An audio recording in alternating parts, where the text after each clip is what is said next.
Welcome to Northwest Digital News. I'm Kevin Hunter with Chris Bornstead and Kyle Torgerson in studio. It is a beautiful Wednesday, June 6th.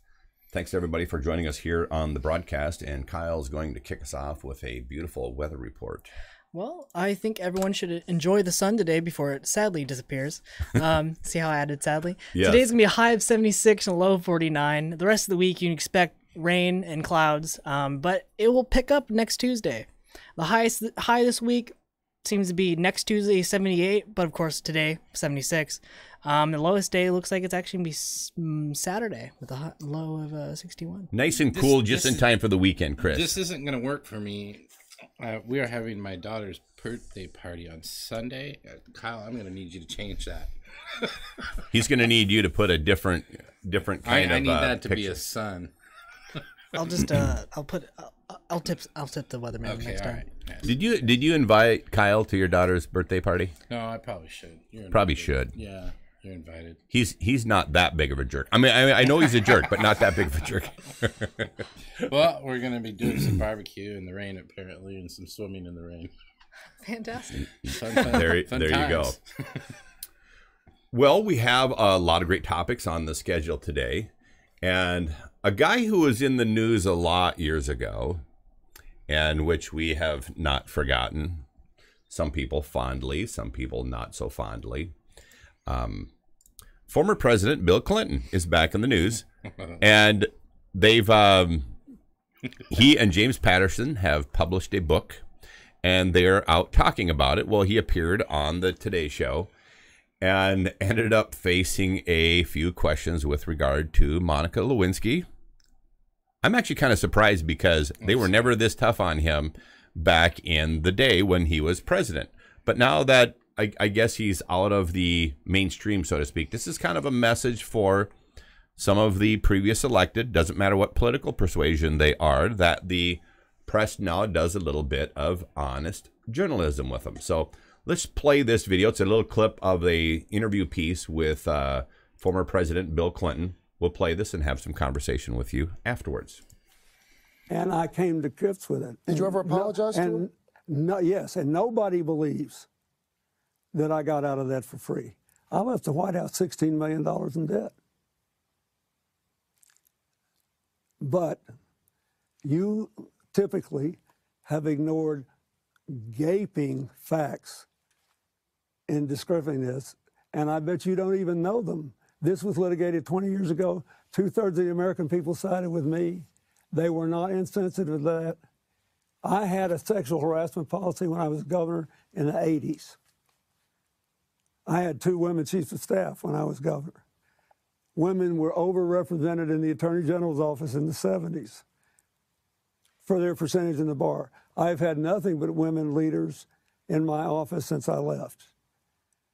You are giving one side and omitting facts. Mr. President, I'm not trying to present a side.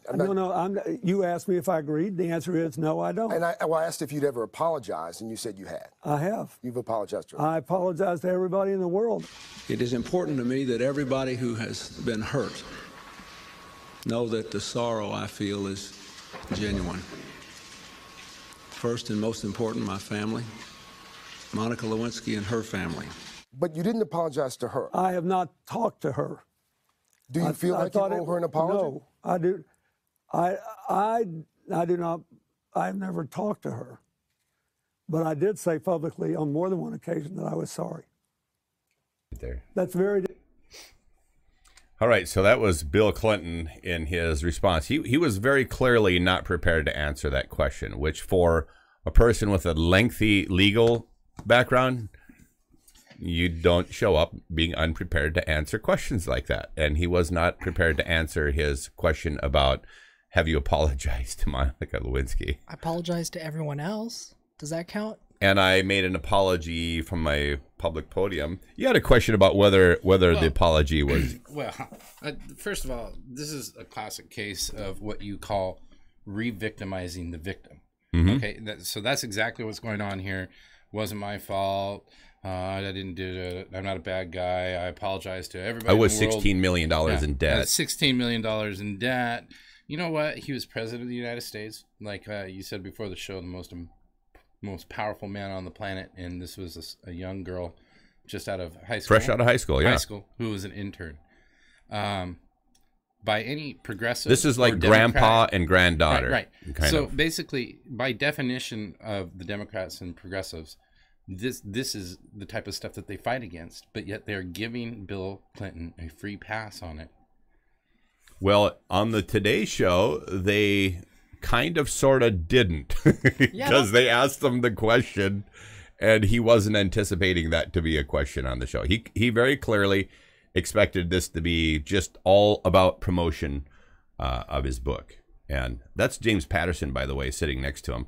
I thought this was really interesting that he uses there are gaping facts, he says. Gaping facts. Well, Mr. President, all the facts showed that the blue dress had your DNA on it. That's all we needed to know. And Mr. Clinton, there have been gaping facts in pretty much everything you've said and done over the years. This is he and his spouse, Hillary. These are not people who put a great deal of importance on facts. They'll with innuendo and anecdotal information and evidence, he didn't even know what the definition of was. No, they created a new definition. Created a new definition. Him. I mean, it was like literally put in the now, if we're ignoring gaping facts, what are the gaping facts that we're ignoring? He should elaborate on that. Yeah, he said there's so much you don't know. Well, then elaborate. Yeah. Well, we heard something about a cigar, something about I mean, we heard all kinds of things, and so I mean. But he didn't inhale. Right. And right. Again. We know that that's just not true. No, it's really is. It is. It's time for these older Democrats like Bill Clinton and Hillary Clinton to just go away. Yeah. They're way past their time. They're trying to keep themselves in the limelight and keep themselves important. And every time these guys make an appearance on TV, there's about 3 weeks of damage control afterwards because of the off-the-wall stuff that they say. It's like they have no accountability for anything that they do. It's always not their fault. They're the victims. Always. The Clintons are always the victims.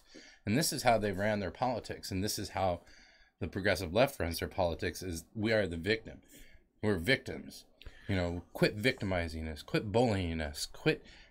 Stop. We need a safe space. And this all started underneath them. You attack the Clintons. They attack you personally, and they ruin your life. And they've done it to countless people over the years. I mean, just a little bit of research will show you that these guys just need to go away. Did you like how Denny Chuba from Chubaco, and we were talking to him the other day and just visiting about issues in general, and he mentioned about these safe spaces on universities, and he said these people need to toughen up. I mean, this is the real world. They need to get over themselves. I thought that was quite comical. Now, this is actually a good question. Bruce Rosebrock just put out there. Is the cigar for sale on eBay? I want to know. I'm pretty sure he smoked that one.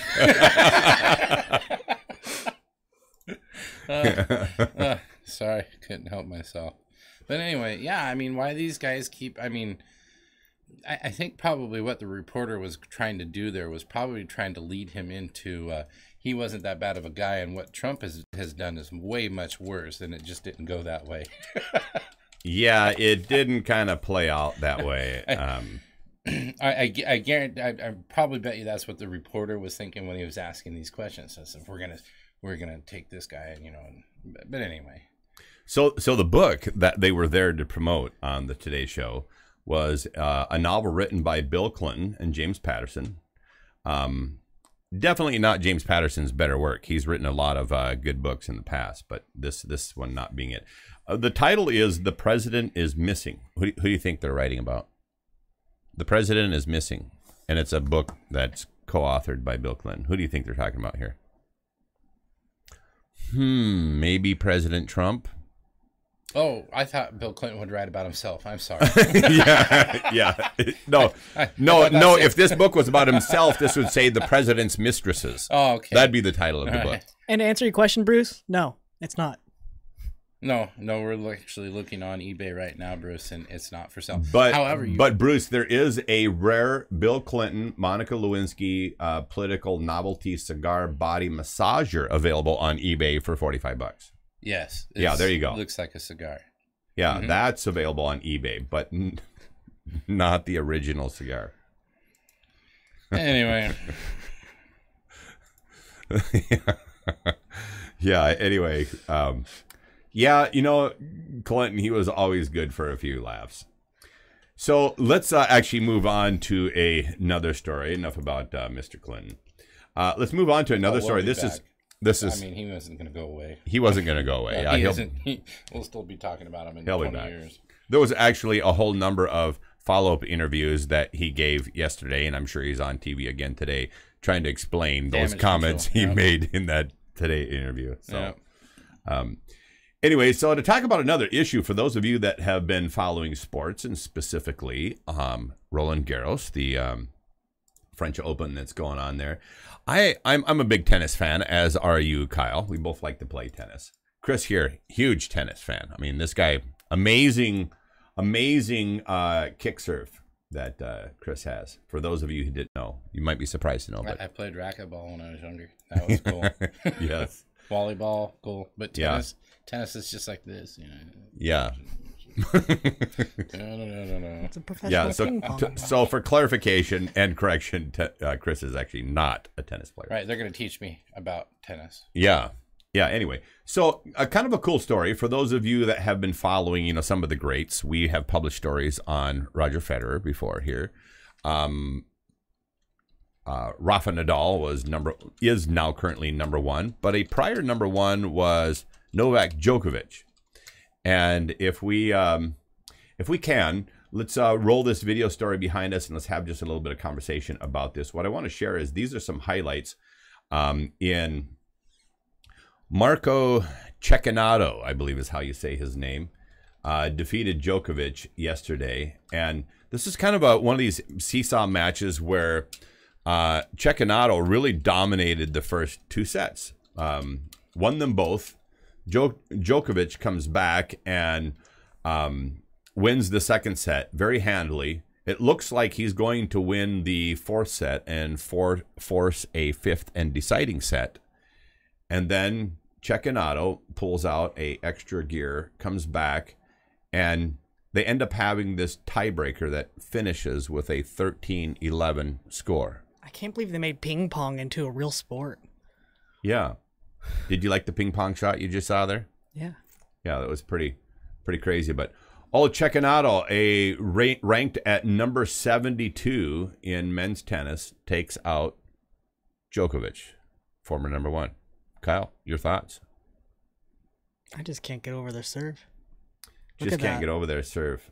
That's crazy. Just taking out the former first. Mm-hmm.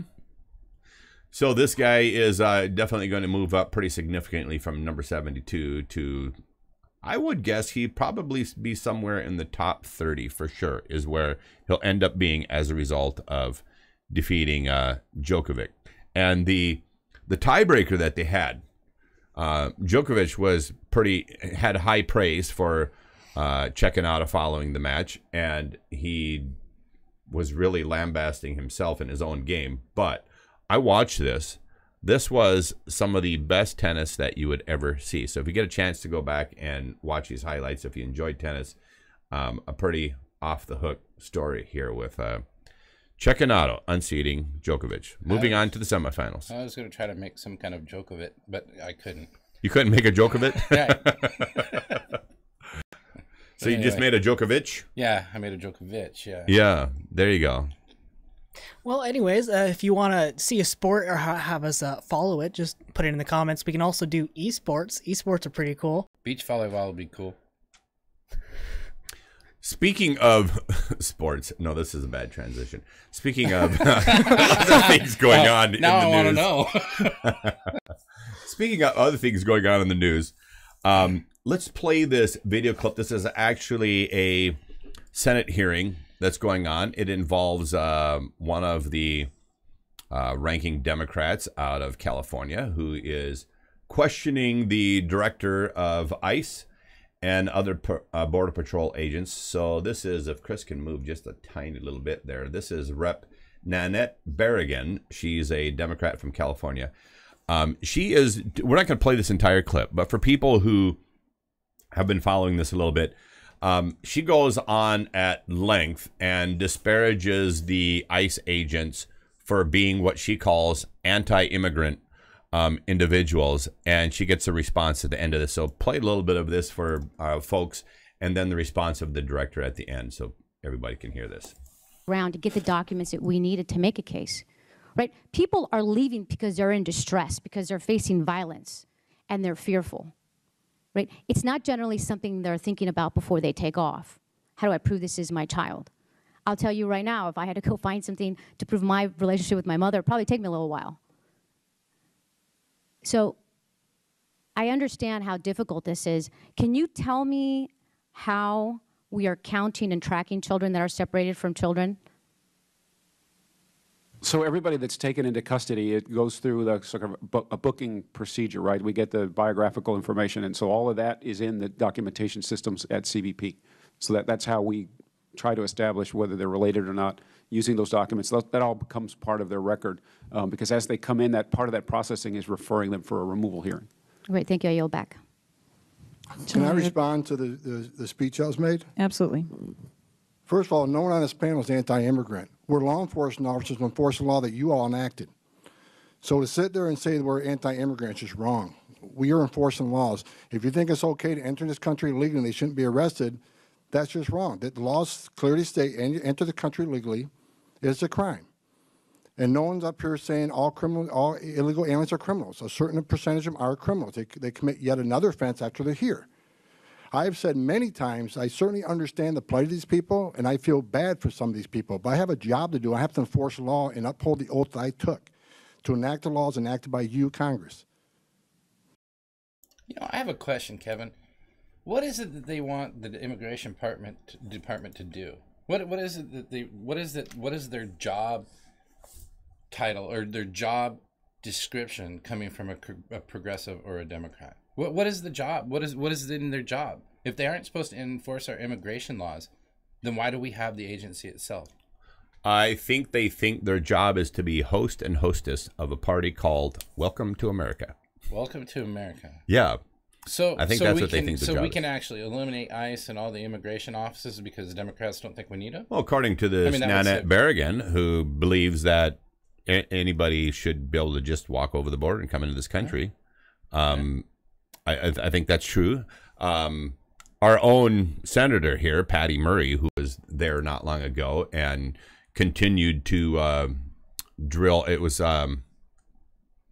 Nielsen she was talking to, and continued to ignore the fact that we were just talking about U.S. laws enacted by our congressional leaders, enacted in law by our elected leaders in this country. And Patty Murray, as we shared in this show not long ago, refused to acknowledge that we're simply talking about law and lawbreakers, and people who break law become criminals. That's what we're talking about. And many of these people who are not only, as the director here shares, not only are these people breaking the law in terms of crossing our borders illegally, but many of these people are also these criminals with a significant past, including MS-13 folks from in Mexico. You know, here's another thing that I think kind of has to be tied up and brought to attention. She mentioned that this Nanette Beragon mentioned that many of these people are fleeing Mexico. They're fleeing violence and persecution and all these terrible things that are going on in their lives. Well, do you know that in Mexico, to remind people, that there is 1/6 of the gun ownership per 100 citizens in Mexico compared to here in the United States? 1/6. So by all this deduction of everybody saying that we should have more gun control and everything else in this country, by deduction, shouldn't Mexico be much, much safer since they have 1/6 of the gun ownership in Mexico? Shouldn't they, by deduction, be much, much safer? And we shouldn't be hearing these stories of all these people fleeing from the violence going on down there. Doesn't that logically kind of connect if gun control is true? Well, I'm trying to think of what's so tough in Mexico that people would send their unsupervised children across the border. I don't see it. I mean, it could all enforcing immigration laws, cracking down on Mexico won't even do what it takes to fix themselves. So why I don't get it. Let me take my example and flip it around the other way. So with 6 times the gun ownership here in the United States, why aren't we hearing stories about people fleeing to Mexico to escape the gun violence in the U.S.? I'm pretty sure people did when Trump got elected. Well, you think it happened? Sure, I think people left the country. All the posts on Facebook, if Trump gets elected, I'm moving to Canada. I had a lot of friends who said that. They still haven't moved. Yeah, so they said they were going to, but they haven't. I think if the crowd that has been pushing this gun control narrative really believes their story, they should flee to Mexico, where there is 1/6 the gun ownership per 100 people in Mexico than there is in the U.S. But there's this little minor detail of all these people over there that are fleeing the country to come here because of violence. I don't know what from, because the gangs, the drug running, the human trafficking, again, all things that could be fixed and controlled. I was being sarcastic when I said I don't know what from. Okay, sorry. But you can keep going, Chris. Well, no, I mean, just all of these things. We know that the Mexican border is very, very violent, especially in certain areas where the drugs and the human trafficking come in, and these folks, if we crack down on them, we're racists and haters and we hate these people and we want them to die. I mean, just all this stuff. And we're trying to make it better for everybody. Mm-hmm. And to do that, we have to enforce the laws. And they won't let us do it. They just won't let us. I don't understand. I mean, there are terrible things that happen here in the United States. Terrible, horrible, violent things that happen every single day. My life's not easy. Your life's not easy. His life's not easy. We all have the same struggles. But yet, these people get everything handed to them, and there's no help for us. I don't get it. We're giving these people everything, and we aren't even taking care of our own citizens first. That may be, these people aren't really interested in the truth, is what it all boils down to. And that might be these big gaping facts that Bill Clinton was referring to. There could Would that be an example of gaping facts?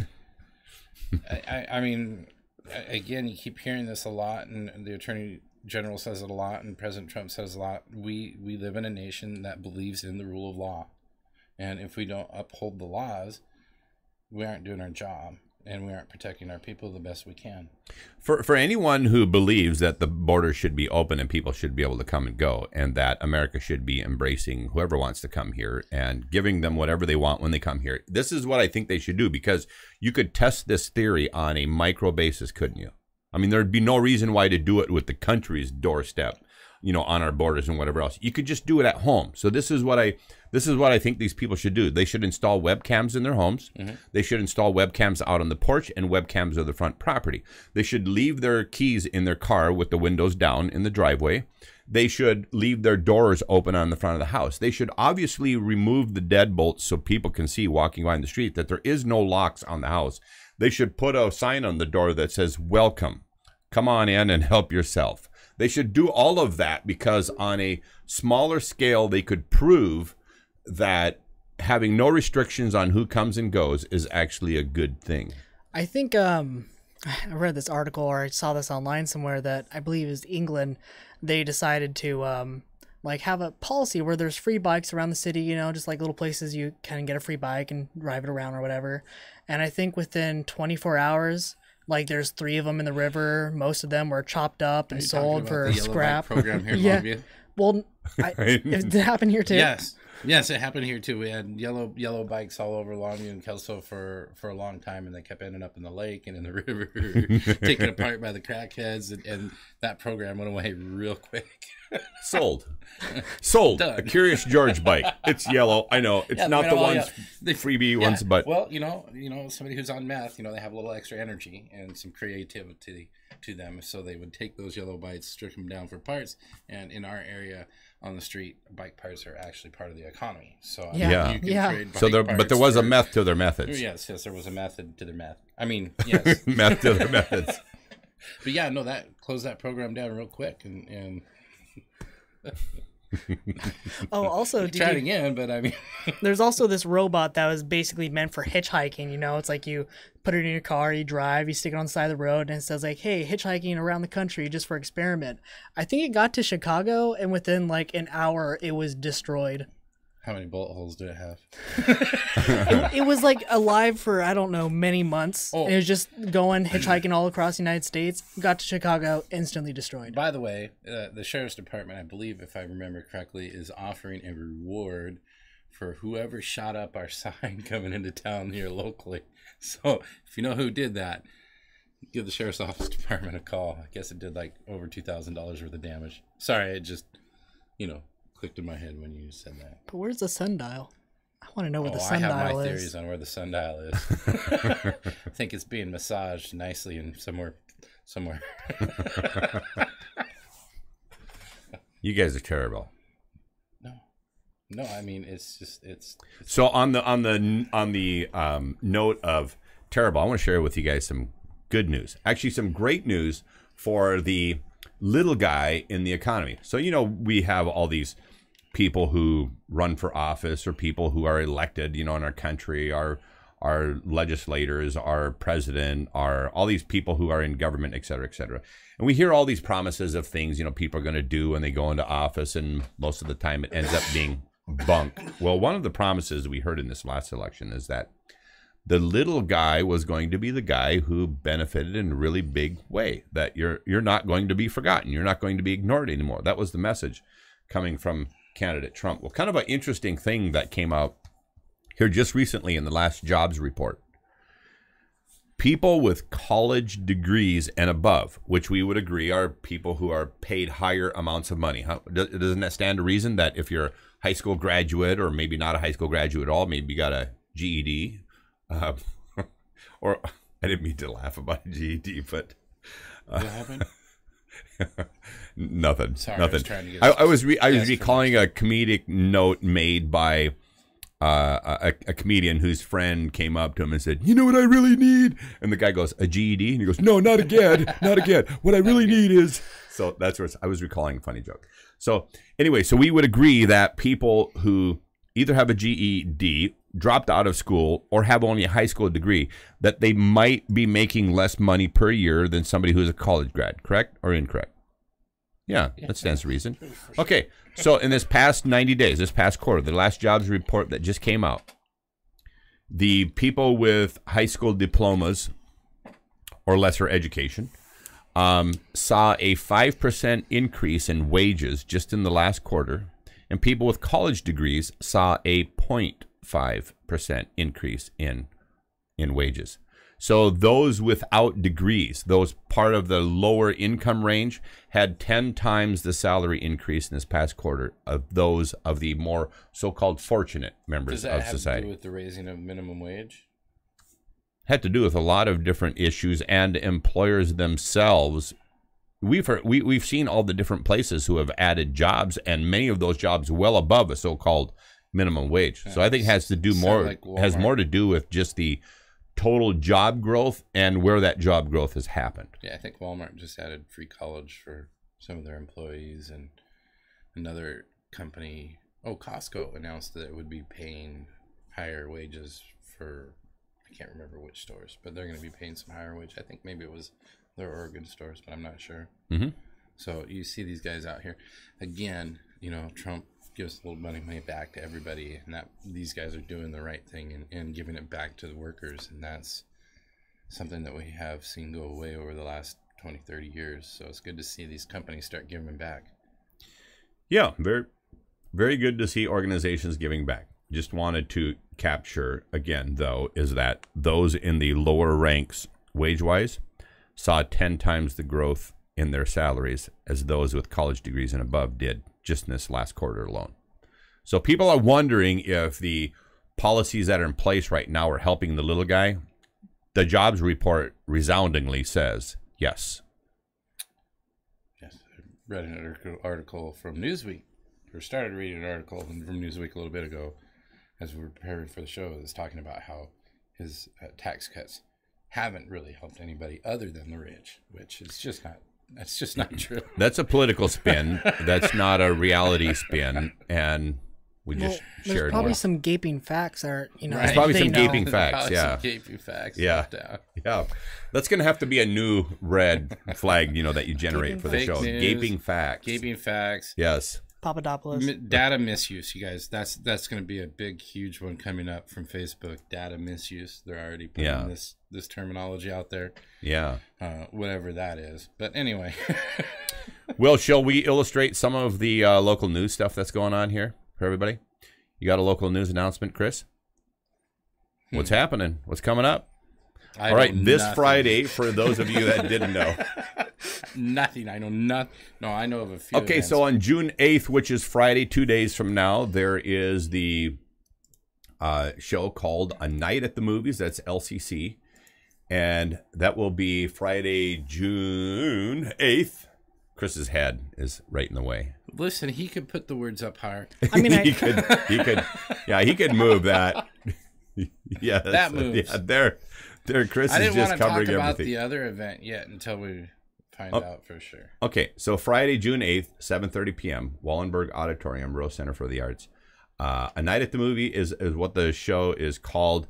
A lot of great soundtracks. I've had a chance to be treated to a lot of this music, and because my wife has been playing and rehearsing a lot of this at home, I was even tempted to share, because I shot a little bit of video with some new equipment for remote broadcast that is coming here to Northwest Digital News, and I was testing some of that home, and I was tempted to share it, and my wife said, "You're not going to share that with me in my pajamas and blah blah blah." It's like, okay, yeah. He posts pictures of his kids sleeping all the time. Of course, he's going to post that. Yeah, it wasn't bad. It was good. But anyway, so she's been rehearsing this. It's going to be a great show on Friday. I'll be there and hope to see other smiley faces there as well. Coming up later in June is the Rusty Scuppers Pirate Days, which is June 22, 23, 24. And you will see the ship, which we're going to actually start to show a couple little preview pictures, because you have to see where this started from. It was a rotting on death's bed trailer and boat deal that myself, Larry Alexander, Lisa, I think, is the one who found it online, and then contacted the lady down there, and we made a trip there, towed it back. Larry and Lisa followed me while I pulled this old dilapidated trailer and boat back to my place, and we have restored this. The trailer looks brand spanking new, and the boat is well on its way to becoming a pirate ship, and it will be seen in public for the first time on June 22, 23, 24 at Rusty Scuppers Pirate Days up in Westport. Some news station, they have a van, or they have like a helicopter, a little plane. We have a pirate ship. We have a pirate ship. I want the helicopter, but I was denied. You were denied. Yeah, well, and then on July 7th is the Bill of Rights rally that will be in the Longview City Center, put together by Kelvin Kuntz. He's been organizing that. A lot of great speakers will be there, and some really exceptionally good speakers there. I'm only saying that because Kelvin did invite me to speak at that event. So I'm saying there's some really exceptional. We got Sheriff Nelson coming out as well, and there will also be Brad Thurman, who's a candidate for sheriff, is one of the speakers at that event too. This rally is open to anybody who supports the Constitution. Yeah. So it's not a Republican event or a Democratic event or anything like that. It is a straight up Bill of Rights rally. Yep, exactly what it says it is. Yes. Yes, there may be a few guys there with guns, but that is not the focus this time. Yeah, and not threatening anybody with guns, but just to demonstrate their right to keep and bear arms. Totally forgot what I was going to say. I had something to say, and then I forgot. But now you forgot. Yeah. Oh, now I remember. I had to bring this up before we go, because I imagine we're coming close to the end of the show now. But I saw this picture of the guy that was forcibly removed from his parents' house. And there's part 2 to the story, and I have to talk about it. So the guy's at home, he's getting his stuff out, right? And he ends up calling the police on his parents because of lost Legos. They were his son's lost Legos. It was his son's. There are lost Just when you Legos. think that can't get any crazier, he's calling the cops on his way out. They stole my Legos. They stole my Legos. You've seen the movie, or at least aware of the movie, Failure to Launch? I've heard of it, yes. Now, this is a movie about this guy. Oh. Yeah, Failure to Launch. Oh, my gosh. It's one of the most pathetic stories. Bring this guy down. Pop that video up and at least show this guy's mugshot so he can have another moment. Dude, this guy's going to have plastic surgery because nobody's ever going to hire him. Not after his being made famous on TV for this, boy, let me tell you. Okay, let's, where is it? What a character. He was just actually on the screen there just a moment ago. If you hit your back arrow. Oh, now he's gone. Oh, well. Yeah, he's out of the picture. Well, I about died when I read the Lego part of it, and I was just like, just come on. Right there. Fifth one down. Click on that video. Right there, that guy. Yeah. Put his mugshot on the screen and let people see. I wonder what they're saying. Who he is.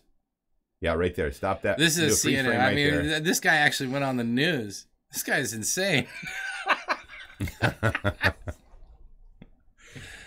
Yeah, he went on the news there. We have another local He guy actually looks like he could be a college professor.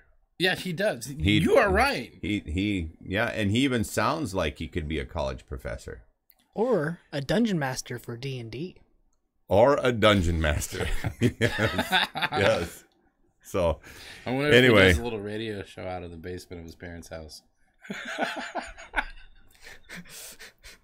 We have some here. This is what we're going to close the show out with.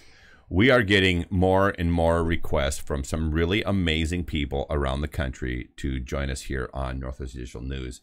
The learning points will only continue to get better and better and better moving forward. Some really cool people coming up soon here on Northwest Digital News. I'm not going to tip my hat because one of the people that we are involving here with Northwest Digital News, and we have recently been working out the deals with a broadcasting partnership. We'll be doing some broadcasting on their channel as well as they on us, but nearly a 20-year-old organization that has been broadcasting across the nation and dealing with execs from around the nation, joining us here shortly on Northwest Digital News. And the moment we have those details solidified, we'll be sharing them with you, and glad to do so.